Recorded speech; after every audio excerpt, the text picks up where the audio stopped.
Good evening. I will be your interviewer this session. Terribly sorry for the delay. Yeah, sure you are. Cheery one, aren't you? Regardless, I would like to get the simple stuff out of the way. Just the formalities everyone has to go through. Can you please tell me your name and age? Marcelino Casamalca, 19 years old. Perfect. And, your date of birth? February 16th, 2002. Okay. And do you know why you're here today? I can make the assumption, yes. If this has anything to do with Ethel, I already no need to explain, as long as you know. And do you remember how you died? Last month. I'm sorry, but how do you know? Correct. And do you remember anything before you died? Maybe a feeling or perhaps an image in your head? What's all this about? I will explain it in a bit. Come on, last question.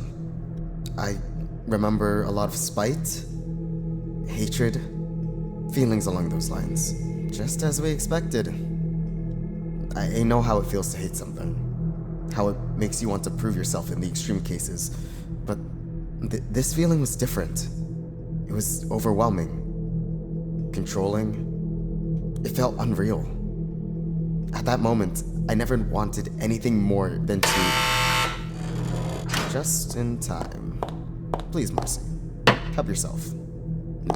Is this... No, exactly. It'll suppress your appetite whilst we continue. If you remember, we gave you some after we sedated you last week. Okay.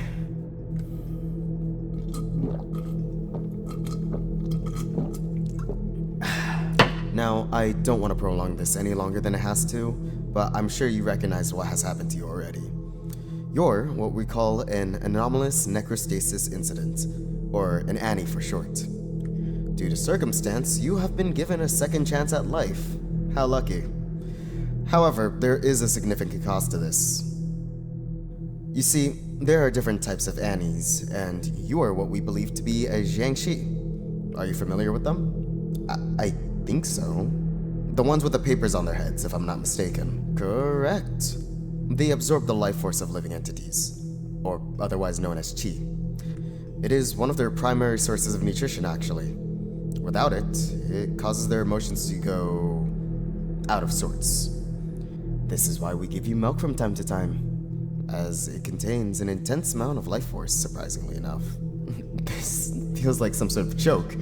First you say I'm some sort of mythological monster, and then you say that it's solved by milk?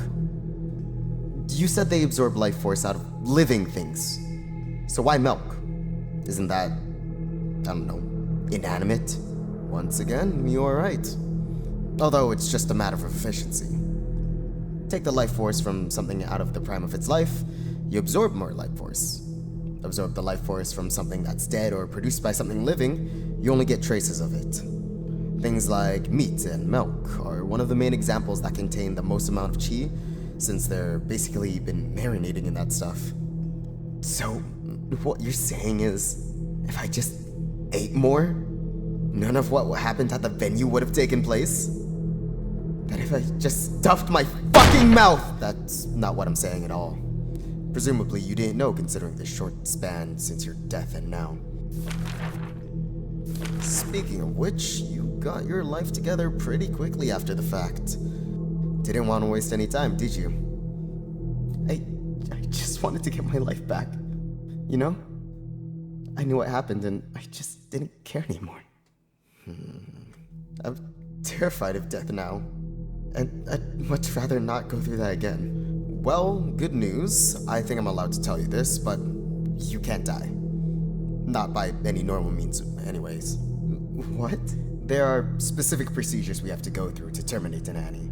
And Jiangxi are no different. This means you cannot die by any normal means. Bullets, knives, fistfights, all ineffective. Fair bit of warning, though. They still hurt like a motherfucker. How do you know all this? Clearly, this isn't your first rodeo. Well, we here at Unity strive for the anomalous to coexist with humanity. We want to clear the stigma of these monsters and allow their unique qualities to be used for the benefits of all of us. And if we don't want to, like I said, there are specific procedures to terminate an Annie. That goes for other supernatural beings of the same degree. So, it seems like I don't have many options, huh? Nope. We can't risk that liability, unfortunately. Too many people have taken advantage of our generosity. And they paid the price. Right. Lucky guy, aren't I? I just wanted to get back to the swing of things, you know? I know. Well, let me know if you have any questions. We want you to get familiarized with your new life, especially during this time of transition.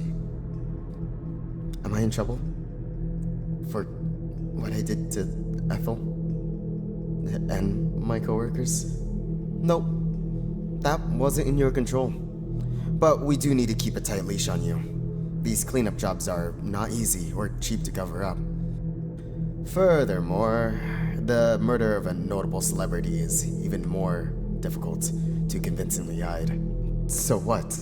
I'm not in trouble, but I'm being guilt-tripped as a slap on the wrist? Not exactly. We have a job plan for you, but the details are still fuzzy. The next conducted interview will handle this. Fuck. Is something the matter? I'm sorry. I've just been getting more headaches recently. And the guilt over Ethel's death is still looming over me, apparently.